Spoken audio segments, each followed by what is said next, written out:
Olá, amigos amantes da construção. Sejam muito bem-vindos ao Obra Sob Medida. Aqui nós vamos destrinchar construções para te ajudar. Nós vamos compartilhar com vocês nossos conhecimentos e experiências em obras e técnicas construtivas para mostrar como construtores podem dobrar seus lucros sem aumentar chamados de garantias. O tema de hoje é planejamento antes do arrependimento. Já viu essa situação milhares de vezes, não é? Parece que existe uma tarja ou barreira mental para quem trabalha na construção não aprimorar sua capacidade de planejamento. E essa fase do negócio que você precisa planejar é tão importante quanto o contrato. Na verdade, esse planejamento é que vai dar base para o contrato que você assina. Afinal, quem é que planeja o fracasso, não é? Planejamento é para o sucesso, não é verdade? Neste momento, eu quero aproveitar o embalo e perguntar para você que está nos assistindo: você sabe responder quando a sua obra vai acabar? Quais os próximos passos? Qual a eficiência da sua equipe de mão de obra? O custo incorrido e o custo a incorrer? Equipamentos a alugar neste mês e no próximo, já se planejou? Já reservou? Espero que até o final deste vídeo você consiga responder a essas e outras perguntas para o seu desenvolvimento profissional. Roda a vinheta!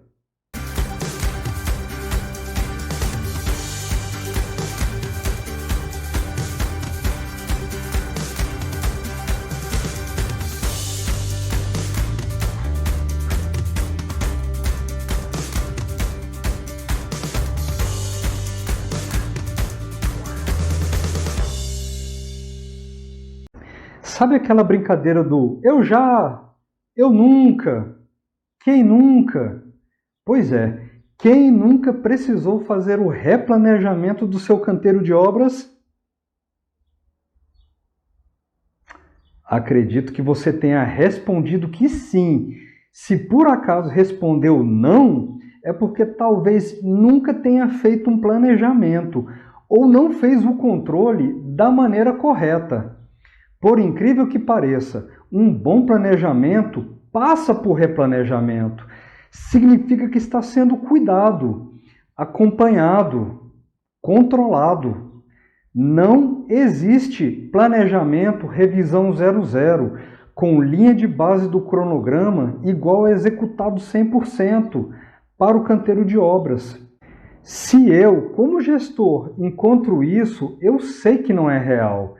Por melhor que seja o gerenciamento de obra, por melhor que seja a equipe de mão de obras, de suprimentos, todo mundo sincronizado. Mesmo assim, não há como ter perfeição no planejamento. Isso aí é mais um somebody love do que planejamento. Eu sei que o que eu vou falar agora é chocante e pode causar a ira dos meus colegas de construção.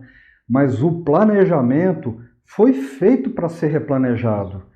E não quero que me entendam apenas como cronograma de obras. Cronograma é apenas um dos entregáveis do planejamento. A essência do planejamento, o pivô do planejamento, a estratégia, geralmente não mudam ou mudam muito pouco. Eu até faço comparativo de um canteiro de obras como uma criança em desenvolvimento. Nas primeiras fases, te obedece mais, te escuta mais, é um trabalho mais gerenciável e dá gosto de ver o desenvolvimento. À medida que cresce, o volume de trabalho aumenta, os recursos financeiros são maiores e as pessoas envolvidas nessa formação e nesse desenvolvimento também. Até chegar o momento que parece que cria vida própria. Você manda uma coisa para o próprio bem, sabe? E parece que não obedece. Fica mais difícil pôr no trilho novamente. Sim, estou falando de obra mesmo, mas quem é pai ou mãe vai entender meu paralelo. Apesar desse exemplo, eu me refiro a obras de maior porte. Obras de pequeno porte são muito mais fáceis de gerenciar, pois com um volume menor e quantidade de prestadores de serviço também é menor, o ciclo de negócio também fica bem menor, mais rápido. Mas cada um enfrenta suas dificuldades à sua maneira. Se você dedicar um pouco do seu tempo e procurar o significado de planejamento pela internet, vai encontrar diversos significados, mas eu ficaria no conceito da palavra, que é criar um plano que otimiza determinado objetivo. Parece simples, não é? Mas não. Por isso, quando eu falo de planejamento, entenda como as atividades que envolvem o canteiro por dentro e por fora, para que o objetivo principal seja atingido. Se você quer acertar, siga estes 6 passos que o nível de seu planejamento passa do básico para o avançado. O primeiro, identificar nível de detalhamento dos projetos técnicos. Se estão em fase de pré-projeto, em aprovação, executivo, compatibilizado, etc. Quanto mais profundo esse detalhamento, mais assertivo será o levantamento de materiais e serviços. O orçamento será mais preciso e o planejamento também. Tudo isso resulta em uma gestão com menos surpresas. Investir tempo, presta atenção, investir tempo estudando projetos vai te retornar com maior domínio sobre a execução, sem aquele papo de correr atrás ou de apagar incêndio. Tá lembrado? Já passou por isso também, né? Segundo, leitura detalhada dos projetos técnicos.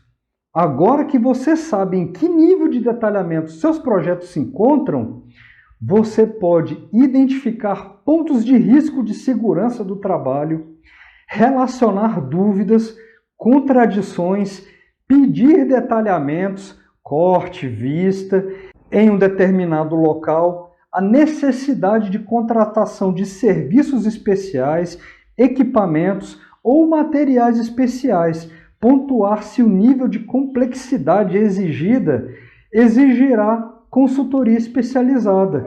Quem são os possíveis fornecedores de mão de obra e materiais aptos a fazer a entrega com segurança e no prazo? Aqui é onde parte da estratégia é desenhada. Não adianta ter projetos maravilhosos se a qualidade do material e da mão de obra não acompanham. 3. Elaborar o layout de canteiro. O layout bem definido ajuda na gestão, reduz riscos de acidente de trabalho, reduz desperdícios de materiais, reduz tempo de ociosidade e reduz deslocamentos horizontais desnecessários. Aqui se define onde ficará o depósito de materiais básicos, o depósito coberto, área de vivência para os colaboradores. Mesmo em obras pequenas, é bom que haja um local com sombra, ventilação, para o pessoal do canteiro de obra, para os colaboradores poder comer, descansar, cuidar da higiene pessoal. E se você valoriza a sua equipe, ela vai te valorizar também. 4. Planejamento alinhado ao objetivo. É um erro colocar a perspectiva do profissional antes do cliente. A premissa principal do cliente deve ser o foco do planejamento. Se for financeiro, então você traça o plano para empregar menos recursos financeiros e melhorar seu lucro. Se o objetivo for o prazo, talvez isso implique no emprego de uma tecnologia construtiva que custa mais. Contudo, sua meta será alcançada dentro do prazo. Isso acontece muito, por exemplo, em lojas de shopping, centros comerciais, hotéis, na qual o prazo é fundamental para o início das operações. Na imensa maioria das vezes, o cliente quer qualidade máxima, menor preço, menor prazo, etc. Daí, não é mais só planejamento, tem um alinhamento de expectativas, que eu falarei em outra ocasião. Quinto, lidamos com pessoas. Pessoas são imprevisíveis em muitas ocasiões e fazem coisas inesperadas quando estão sob pressão. Portanto, nunca se esqueça, são pessoas que estão por trás de todos os serviços. Valorize-as, entenda as dificuldades delas. Talvez seja a pessoa certa no local errado. Pessoas fora do lugar põem seu planejamento a perder. O planejamento define o escopo de serviços, define como será feito, a metodologia estimada e o prazo e as condições, e essas informações devem constar em qualquer contrato de prestação de serviços. Quando a informação está escrita, assinada, não há meias palavras, não há interpretações. É claro e objetivo. 6. Um cronograma bem definido possui unidades de medição simples e facilmente mensuráveis. Consequência de serviços alinhadas à estratégia, com duração factível e volume de serviços e capital empregado com as restrições e marcos de projeto inseridos. Com todas, sem exceção, todas as atividades vinculadas entre si. E quando eu falo unidades de medição simples e mensuráveis, isso vai depender do serviço empregado. Por exemplo, alvenaria, eu uso pavimento como unidade de medição.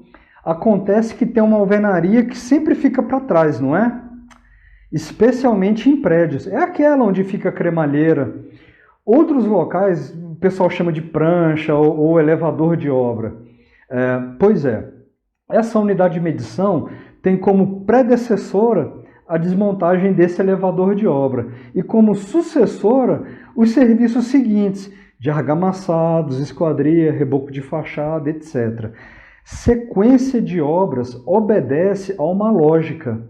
Nessa lógica, um serviço não atrapalha o outro, não desfaz o antecessor, mas a experiência faz com que, às vezes, quebremos algumas dessas sequências, seja para atingir o objetivo mais rapidamente ou atender a uma demanda urgente. Quem ficar até o final do vídeo vai escutar de mim cases reais que eu estou falando nesse momento.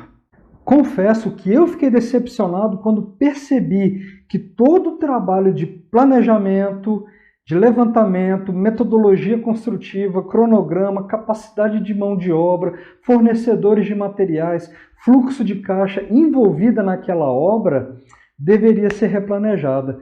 Mas eu, hoje em dia, me sinto bem com isso. E ao longo do vídeo eu vou explicar o porquê todos deveriam se sentir bem com o replanejamento. Essa é a ideia raiz do planejamento. É conciliar o objetivo com os recursos e informações disponíveis. Guarde isso para o resto da sua carreira profissional.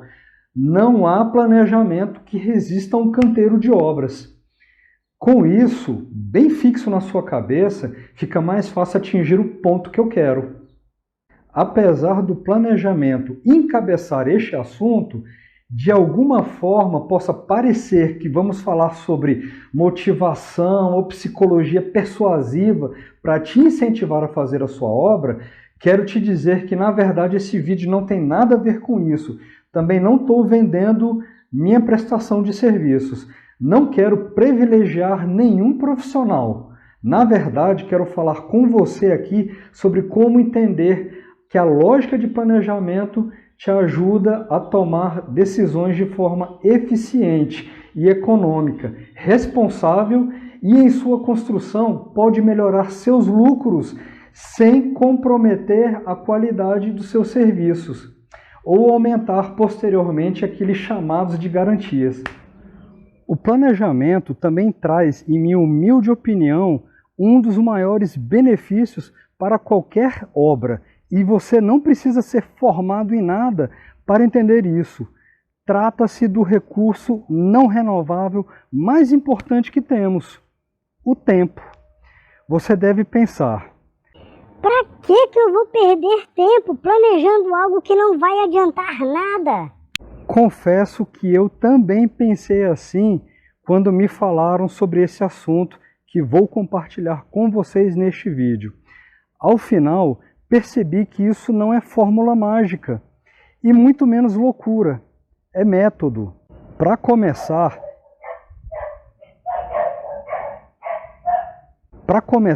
existem planejamentos com diferentes finalidades. Por exemplo, planejamento estratégico, planejamento financeiro, planejamento de cronograma, que é bem o nosso caso. Existem vários outros planejamentos ligados a cada profissão, mas não vale a pena, pois essa pequena fatia de planejamento ligado à obra, ligado à construção, já é muito larga para a nossa digestão. E é o que importa agora. Podemos elaborar um planejamento de obras, por exemplo, com softwares, aplicativo e até no papel, dependendo do nível de complexidade. Vamos ser práticos. A maneira mais simples, mais objetiva que eu encontrei para elaborar um bom planejamento consiste em algumas etapas muito acessíveis para qualquer profissional da construção, mas que às vezes são delegadas para outras pessoas. Sabemos que em determinados momentos o volume de trabalho em um canteiro de obras fica enorme, então delegar pequenas funções para outros faz parte, mas lembre-se, jamais se delega responsabilidade. Sua responsabilidade é intransferível. Tá, existe uma margem de lucro esperada quando você elabora uma proposta com o objetivo de fechar um contrato, não é? É uma espécie de média, quase que um senso comum, onde acaba sendo aquilo que se espera para que o contrato seja financeiramente viável e lucrativo no mercado da construção, e que varia também de acordo com a região e o padrão de obra. Antes de mais nada, eu preciso lembrar de algo muito importante para qualquer construtor e deve, por obrigação, saber, entender e carregar consigo todos os dias da sua vida, dentro e fora do canteiro de obra. Obra sem planejamento é suicídio financeiro. Não se pode melhorar aquilo que sequer foi medido. Então, toda essa conversa que teremos sobre planejamento e otimização aqui é inútil para quem ainda não entendeu que toda obra precisa ser planejada. E quem ainda insiste em dizer: eu planejo sim, tá tudo aqui na minha cabeça. Isso não existe, isso não é planejamento. Para eu conseguir uma economia responsável em obra, vamos começar adotando aquela premissa básica que conversamos agora há pouco. Economia é resultado direto da organização. Nosso foco não é gastar menos, porque gastar menos é uma das consequências de gastar melhor. É isso que eu vou ensinar para você a partir de agora. Planejamento de obras, para ser bem feito, necessita de algumas premissas que falamos lá atrás, lembra? A premissa mais importante é seu cliente que fala. Essas premissas precisam ser bem alinhadas com a expectativa do cliente e lançadas com o objetivo da obra. Planejamento é rota, é caminho, é essência dele e, quando bem planejado, permanece intacta. O que muda, às vezes, é a casca. Planejamento é oficializar, simular cenários, otimizar o objetivo ao máximo, mesmo que isso provoque pequenas alterações nos projetos técnicos, com a comunicação do responsável técnico, claro, ou mudança até na própria estratégia da obra. Se ficar só na sua cabeça, não é planejamento, é sonho. Se você não puder explicar sua estratégia, convencer que ela funciona, então ela não é boa o suficiente. Não há planejamento sem orçamento, sem projetos técnicos bem resolvidos, sem documentação e licenças que tornam a obra legal. Essas etapas estão umbilicalmente ligadas. Planejar assim é planejar o fracasso. Planejar é sempre estar à frente. Se você ainda está correndo atrás ou apagando fogo, isso é sinal claro que seu planejamento está falhando. Planejar é uma tarefa contínua, inicia antes da obra e só acaba junto com ela, em alguns casos até depois dela, como por exemplo a entrega de unidades, da área comum, etc. De uma maneira simples, podemos tirar a conclusão que qualquer coisa além do necessário para agregar valor é desperdício, o que envolve também fatores além da produção. Guarde bem essa expressão, agregar valor.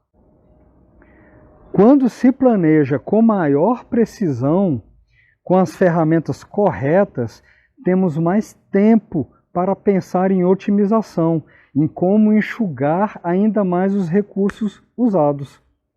Entenda uma coisa, o que fazer na grande maioria dos casos é óbvio. Como fazer é o que faz a diferença.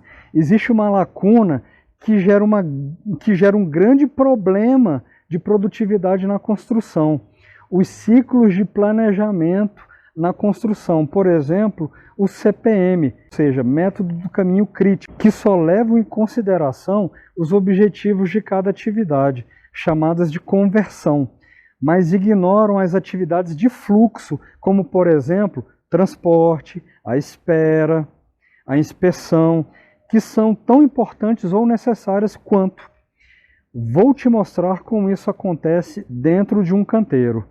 Não sei se você já reparou, mas em muitas obras possui uma quantidade enorme de serventes, que parecem mais do que de fato necessário.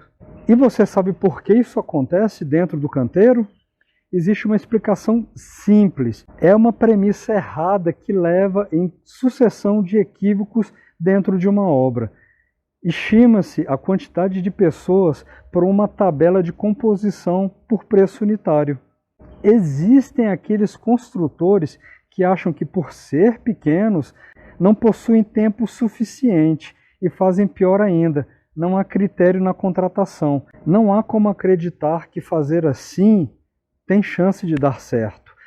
Não é assim que a banda toca. Eles preparam, transportam materiais por diversas frentes de serviços, porém, o cálculo através da composição unitária não leva isso em consideração, fazendo que, portanto, tenha um excesso de pessoas com tempo desperdiçado, além de criar a falsa ilusão de uma gestão correta. Não é à toa que cerca de 2/3, absurdos, 67% do tempo gasto pelos trabalhadores em um canteiro de obras estão em operações que não agregam valor. A mesma coisa acontece com outros profissionais dentro do canteiro, como pedreiros, armadores, carpinteiros, eletricistas, encarregados, encanadores e os materiais usados como cimento, areia, brita, etc.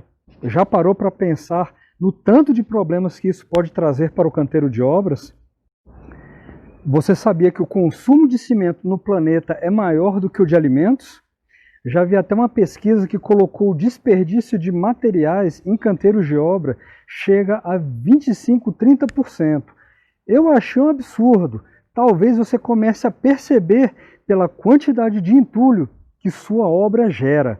Calcule, nem que seja mentalmente, o custo de cada material isoladamente, do tempo que foi necessário para aplicar este material e depois desfazer e daí fazer novamente, transportar e contratar a caçamba de entulho para levar embora. Eu sei que vai variar de acordo com a etapa da obra, mas se você calcular, pode encontrar o número que se aproxima fácil dos 20% de cifrão da obra.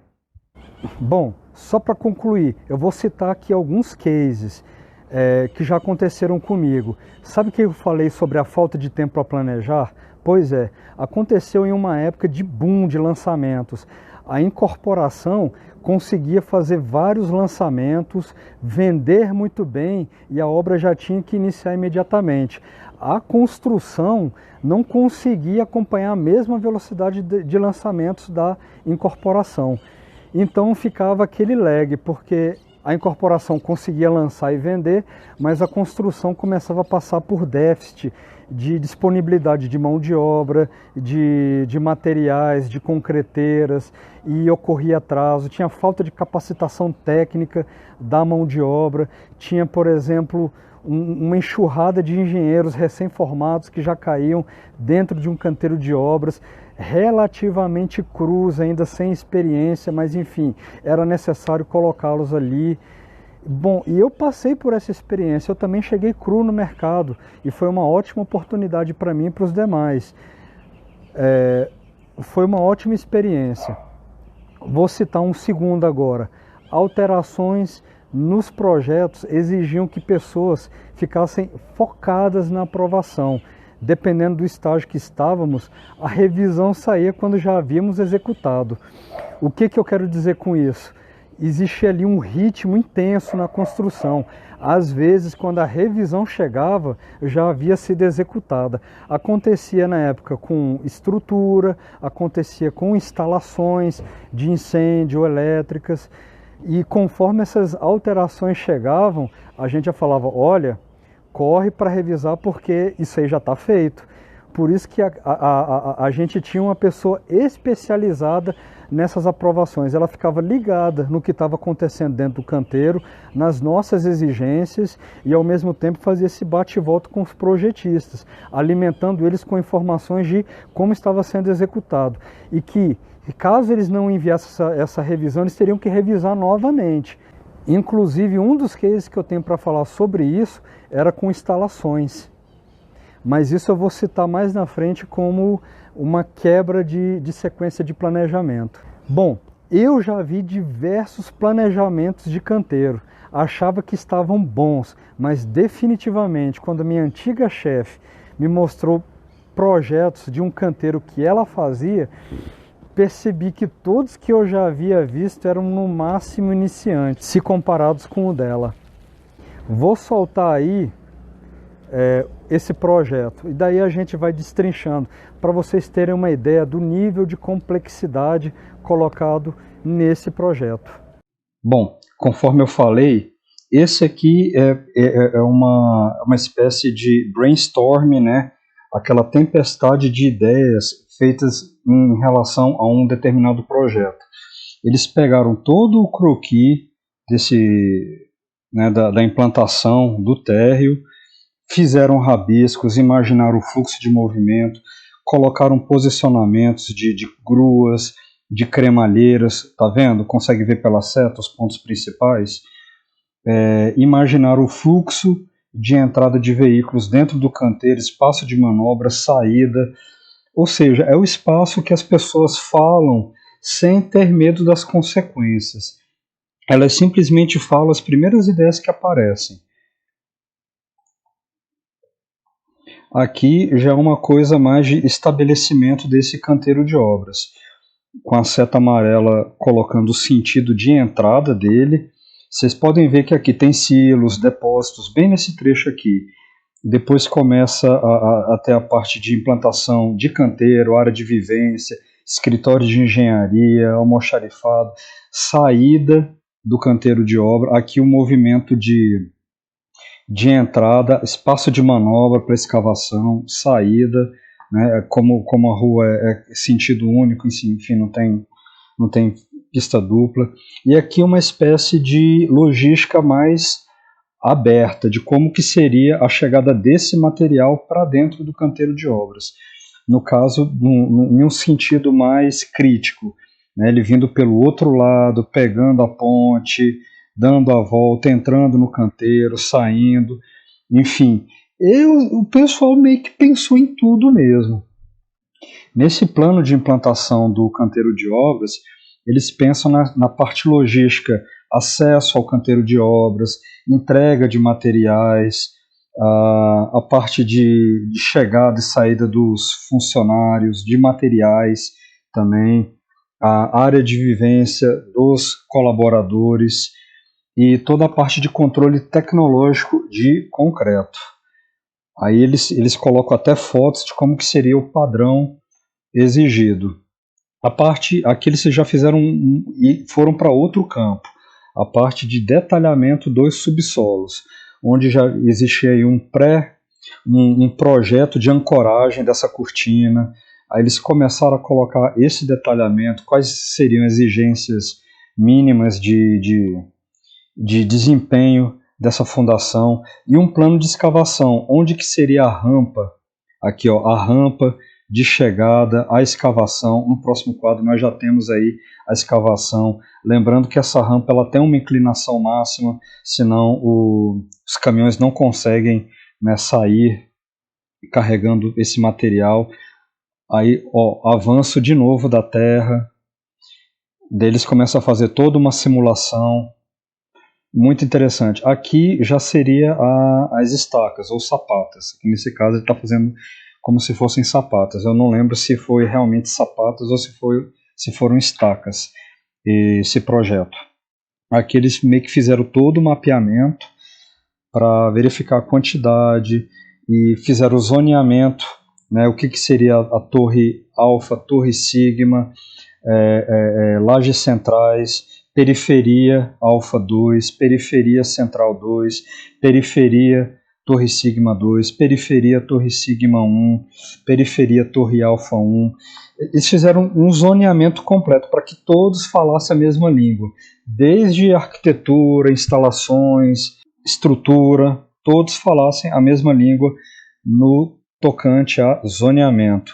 Seleção de gruas e guindastes, eles fizeram aqui várias considerações, o que seria utilizado como critério de escolha, desde a altura que eles poderiam montar, de capacidade desses guindastes, a capacidade de carga, método de escalada dessas gruas, o método de desmontagem, posição, etc. Aqui eles fizeram uma espécie de pré-croquis de posicionamento desses guindastes, dessas gruas.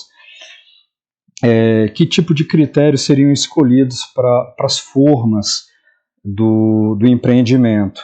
Isso é uma coisa que às vezes não fica tão definido no começo de obras aqui no Brasil, mas vocês podem perceber que esse é uma espécie de pré-planejamento muito completo, onde eles pensam até na tecnologia construtiva, nos métodos, nos equipamentos, na logística interna. Aqui fica bem claro qual que seria a ordem de execução.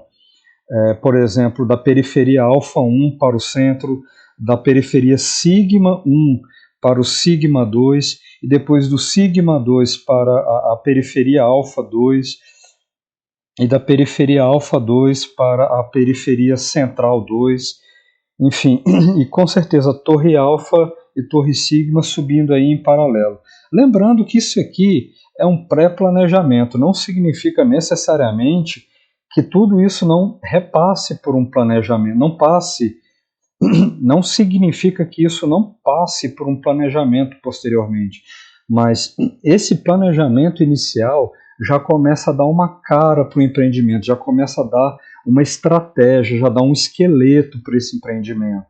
Então, conforme vai necessitando mais força nos braços, você coloca mais força nesses braços. Se precisar de mais força nas pernas, você põe um pouco de mais força nas pernas. Mas, enfim, o esqueleto está pronto. Ele vai suportar essas pequenas mudanças, como acontece com todo e qualquer planejamento, não importa em qual local do mundo. Ok? Bom, vamos agora para o próximo passo. Objetivo claro foi fundamental para se tomar decisões que favoreciam o contrato, mesmo que isso implicasse em burlar uma sequência de obras. Isso tem a ver com aquilo que eu falei sobre projetos cuja revisão chegavam atrasados ou demoravam demais a chegar. Vou citar um case de um shopping center que cujo eu era um dos engenheiros responsáveis. Nesse shopping, o projeto de combate a incêndio estava demorando demais para ser revisado. E a gente sabia que, por informações do próprio projetista, demoraria cerca de 2 meses ou 2 meses e meio para serem entregues. O que fizemos então, para garantir que não atrasasse o piso do mall, foi a gente executa o piso do mall, que era em granito polido. A gente fazia toda a parte, boa parte das paredes divisórias das lojas do shopping, e depois fazíamos a proteção desse piso com gesso. Enfim, quando a gente terminou o mall do shopping, o piso do mall, praticamente terminamos o drywall das paredes divisórias, terminamos os perfis cartola, veio as instalações de combate a incêndio, os hidrantes, os sprinklers. E como eles passaram em cima de um piso protegido com gesso, os danos foram 0. Não atrapalhamos o cronograma de obras e o custo dessa proteção foi muito baixo, se comparados com a multa que pagaríamos pelo atraso da obra. Bom, a gente também tem que perceber que sempre temos que aprender coisas novas. Daí enxergamos que valia a pena gastar um pouquinho a mais fazendo a proteção, burlar essa sequência de obra, mas para garantir que o contrato final fosse atendido e não entregaríamos atraso para uma obra, especialmente shopping center, cuja multa era muitas vezes superior ao valor pago pela proteção daquele piso. Um outro ponto é colocar pessoas certas no local certo. Eu também já fui uma pessoa certa no local errado e por outras ocasiões eu já fui a pessoa errada no local certo. Mesmo não gostando daquilo, eu fazia com o máximo de profissionalismo e conseguia atingir o resultado. Mas eu não gostava daquele trabalho. Não é de se espantar que eu não fiquei muito tempo em determinado cargo ou função. Já em outros locais, eu entendia que era a pessoa certa no local errado, porque haviam atividades muito boas sendo executadas em outro departamento e que eu poderia me encaixar melhor.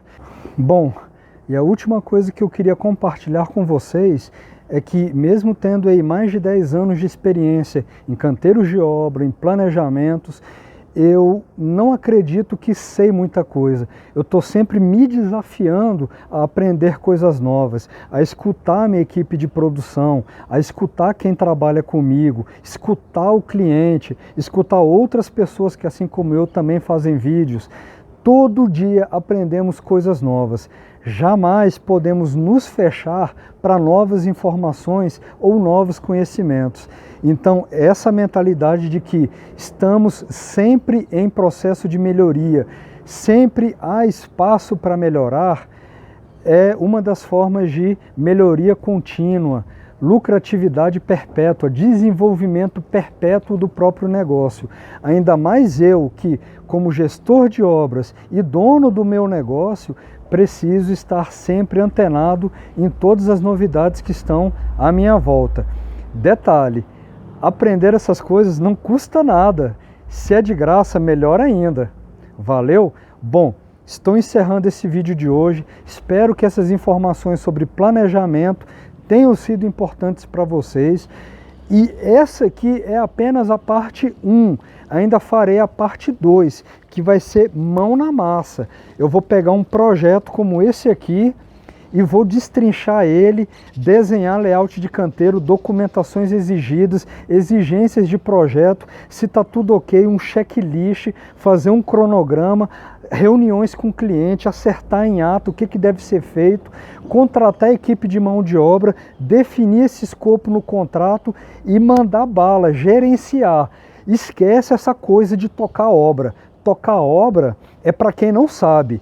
Se você é profissional da construção, não importa a sua formação. Aliás, você não precisa ter formação em nada.